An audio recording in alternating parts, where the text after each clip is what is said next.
So hello and welcome to the walkthrough series, and in this episode we are looking at the 9618 variant 41 of May June 2022, and we are doing the Java implementation in this video. All right, so let's go ahead and look at the question here. So as it happens, we are supplied the text file called HighScore for this particular paper, and that's the only text file that we were given. And we'll be using that one to answer the first question, that is question number 1. So the text file highscore.txt stores the players who have scored the top 10 scores in a game in descending order of score. The file stores the 3-character name of the player at their integer score in the order player score. For example, the current top player in the text file is FYI, is the player name, then 10,000 is the player score. The program reads in the data from highscore.txt, allows the user to enter a new player name and their score. If appropriate, inserts the new player name and score into the top 10, writes the top 10 players name and score into a new text file called new highscore.txt. So for part A, what we're supposed to do is we are supposed to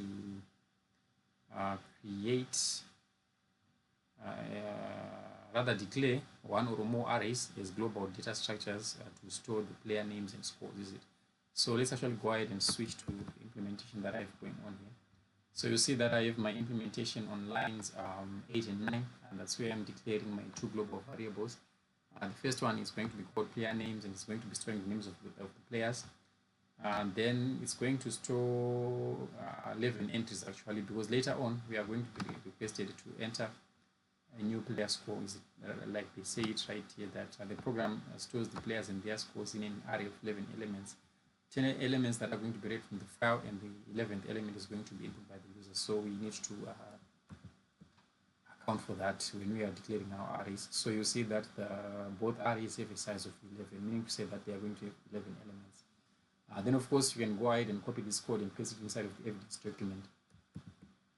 All right, so moving on to part B, we have the procedure read high scores, opens the file highscore.txt and reads the data into the data structures declared in part A, rather part 1A.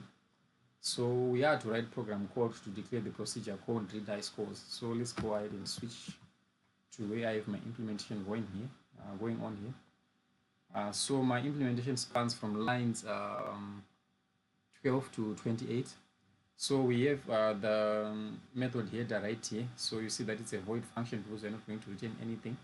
Then of course we have a try catch block going on because we are going to be trying to read from a text file. So we are creating a buffered reader object on line 14.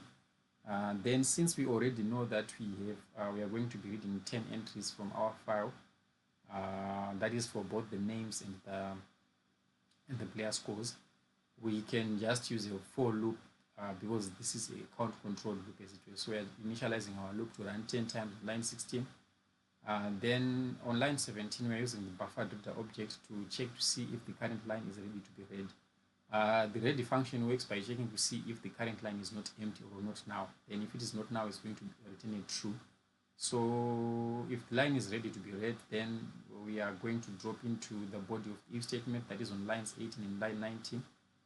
Then we are accessing the player.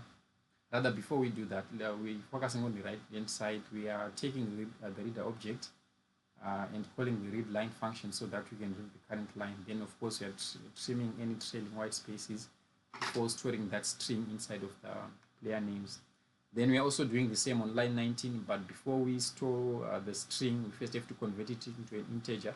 So you see that we are using the parseInt function right there from the integer wrapper class, and then we'll store that number inside of the player scores. So this is actually going to happen 10 times. That is the first line that we read is going to be the name, then the second line is going to be the score, then the third line is the name, the fourth line is the score, until we finish or we exhaust the file. Then of course we are closing the reader object on line 22. Then on lines 23 through 27 we are catching any exceptions that might arise. So the file not found exception is thrown by the file reader class. Then the IO exception is thrown by the buffer reader class. Then of course you'd go ahead and copy this code and paste it inside of the evidence document. So moving on to part C, we are to create a procedure called output high scores that outputs all the values in the data structures in the format. So if the player name, the space, then the score. So for example, you see that we are given two entries there, rather two outputs, so two sets of output. So we have FYI with a score of 10,000, then we have ABC with a score of 1992 or 9,092 as it were. Then we are to write program code for the high score, output high scores function.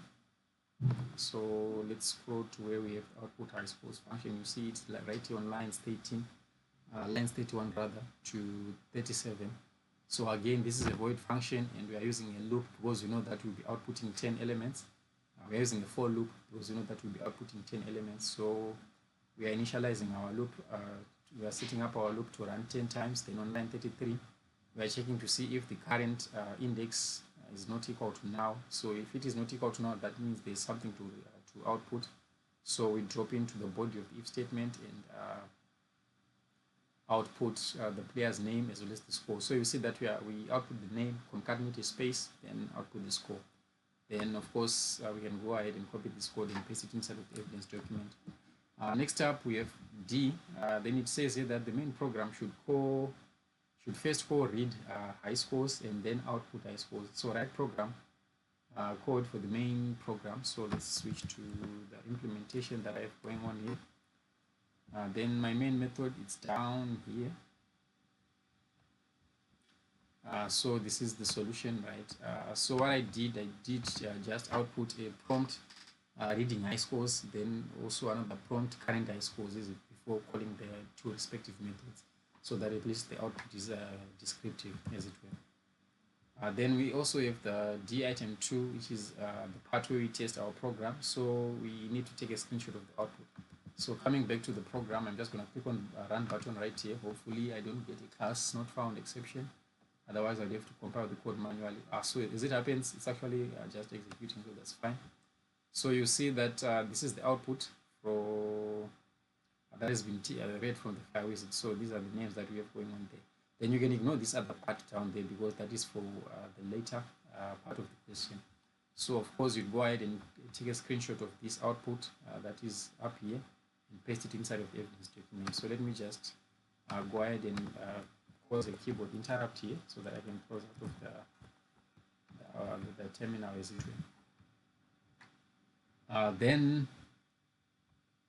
moving on to the next part of the question, we have part E, which says that the main program needs to ask the user to input a new player name and a score.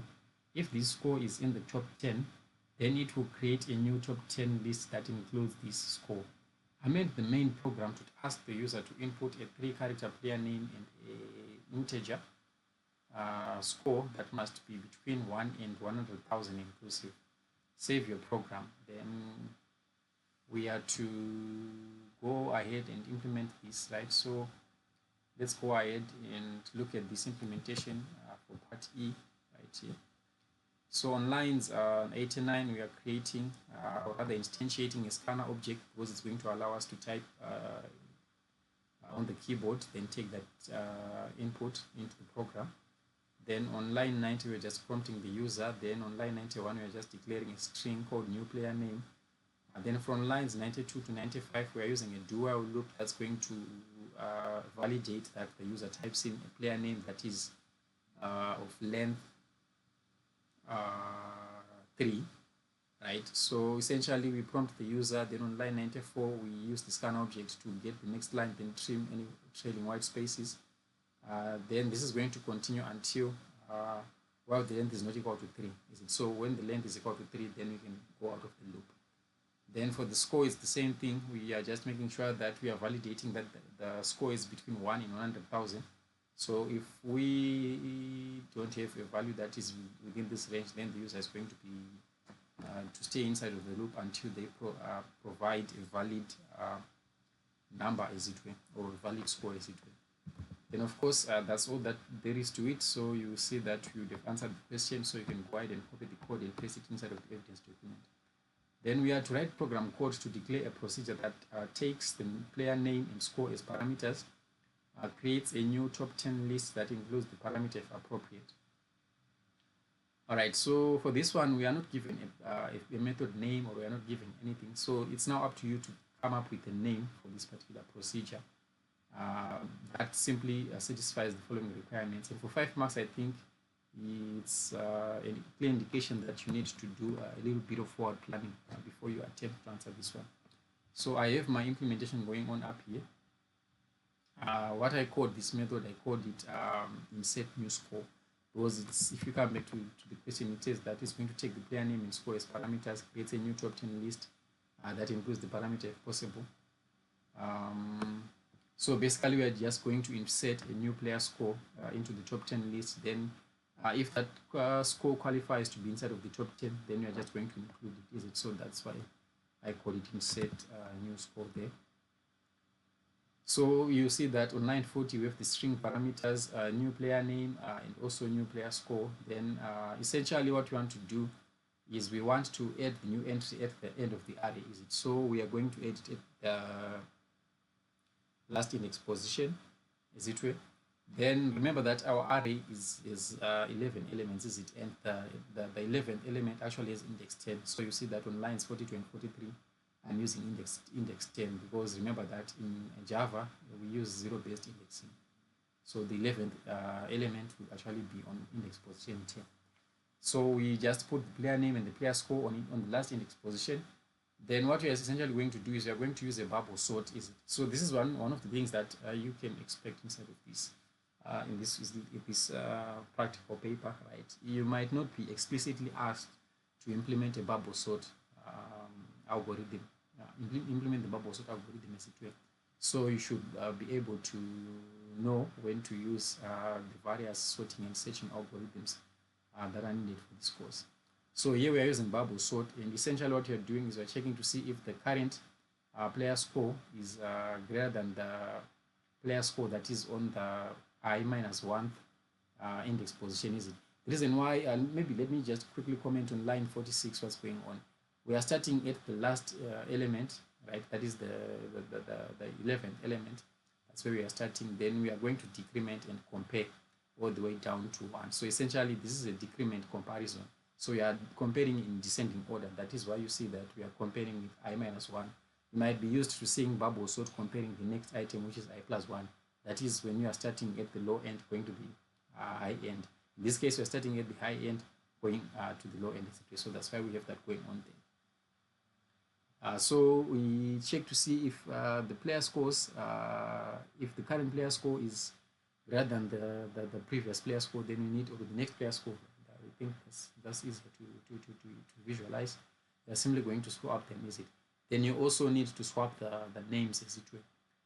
Otherwise, you don't need to do anything. If everything is in order, that is for all the 11 elements, then you don't need to do anything. So in the else clause, you see that you're just using a break there. So the break is simply going to break us out of the loop. That's the magic keyword that you can use to break out of a loop. Should there be no need to keep iterating. So of course, this will satisfy these requirements. That is taking the new player name as a score as parameters, and creating a new top 10 list if appropriate. Right? So you can go ahead and copy the code and paste it inside of the evidence document. Then item number 3, we need to amend the main program to code the procedure that we just wrote. So we need to output the contents of the array before inserting the new player name and score, and output the contents of the array after inserting the new player name and score. So let's switch to the code right here and scroll down to the main method so that I can click on the run button. So I'm just going to run the code here. So the name, I'm going to go with BEE. Then the player score, maybe let me set it to, we have 10,000, is it? So maybe let me set this one as the new high score. So maybe let's set it to 15,236. So you see that if I scroll up here, we have before insertion, right? You see that the FYI is the current high score with 10,000 going on there. Then after I did insert my player B with 15,236, you see that B is now the new what leading top scorer, as it were. Then the program terminates, and as that happens, that's how you've satisfied the requirements for this particular question. Then of course, where am I supposed to run it? Okay, that's fine. But still, I think you saw the concept that we just did here. So we're just supposed to write this call here down here. So you're just supposed to do this, right? So yeah, but anyway, that's fine. That's fine. Still, it's no issue. So for part E, item 3, you're supposed to copy this code and paste it inside of the evidence document. You don't need to write it just yet, to run the program just yet. So test your program by entering the name JKL and score 9,999. Take a screenshot of the output. Now we're required to run it. Then what we can do is we can run. Then we have to input JKL. So let's go JKL and it's 9999. Then you see that I think JKL is going to be the second. Yeah, so there it is. Then moving on, we also need to write a procedure, called write top 10.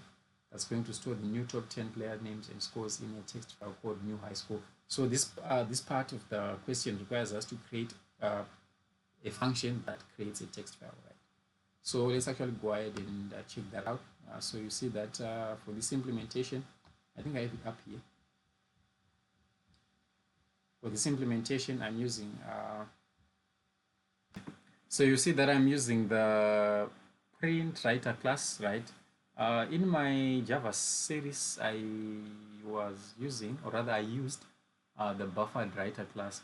But the trouble with that is that it doesn't have a particular function that allows you to write a text stream onto a new line. So you have to manually include the new line character whenever you try to write something to a new line, to a file, and you want it to appear on the next line.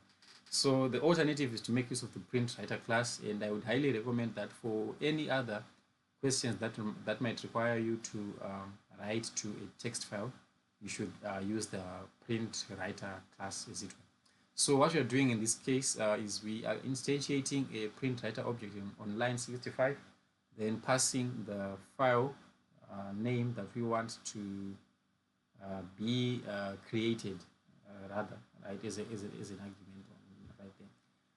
Then on line 67, we're just initializing a loop that's going to run 11 times. Then we check to see if the current player name is not equal to now, in which case we are going to write the name and the score. And this is going to happen 10 times, as it were. Then we close the writer object on line 73, then catch any file not found exceptions using that exception object right there. Maybe what I can do in this case is I can just concatenate the error. So e.get should have a get message function there. So there we go. Right, so having done this, coming back to the question, you see that that's what we are supposed to do. And are we supposed to run? We're actually supposed to run this program. So let me just go ahead and, no, they didn't say anything to run there. I'm surprised we ended the question. It's kind of premature. But anyway, that's fine. So let me come here. I have this file going on here. Just delete this one. Then I know that my file is going to be returned here. So you already see that I have this new high score. I'm just going to delete it. Then you see that in my root directory right here, I don't have a file called new high score whatsoever. So I want you to notice what's going to happen when I run my program. So is run. Okay, so just click on run, and we should get a new file. That's going to be before we do that, we actually have to enter a name, as it were. So let's enter B like before, then 15999, then hit enter, right? So you see that we have this new file that was created, and if we open this file, you see that this entry right here, it's actually marked as a new entry. I'm using Git to track the changes in my file. So that's why you see all those fun little thingies there. So yeah, I think that's just about it for this question. We have exhausted this question. We've done everything that's required. I hope you guys learned something. Keep practicing your code.